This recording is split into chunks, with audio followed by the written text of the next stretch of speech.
بسم الله الرحمن الرحيم. يمكن بيجي لي تساؤلات كتيره عن موضوع تسطح القدم او الفلات فوت. الفلات فوت يعني القرش اللي موجود في القدم الطبيعي ده يفقد، ان الواحد بيبقى بيمشي على بطن القدم على طول فبيحصل الم في القدم، وده له انواع متعدده. نوعين مهمين جدا، نوع بيبقى متحرك ونوع ثابت. نوع متحرك ان ممكن الواحد وهو نايم على السرير ما عندوش فلات فوت لما يجي يحمل على الارض في فلات فوت، والنوع الثابت نتيجه مثلا لعظمه بارزه، نتيجه لالتصاق عظمتين كنوع عيب وراثي في عظام الكاحل والقدم، فده بيؤثر على المشي. يمكن علاج الفلات فوت بيبقى انواع حسب النوع.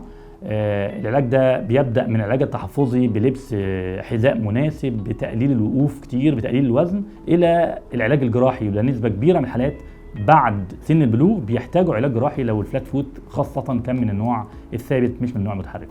شكرا، استنونا في موضوعات طبيه جديده مع كلينيلو.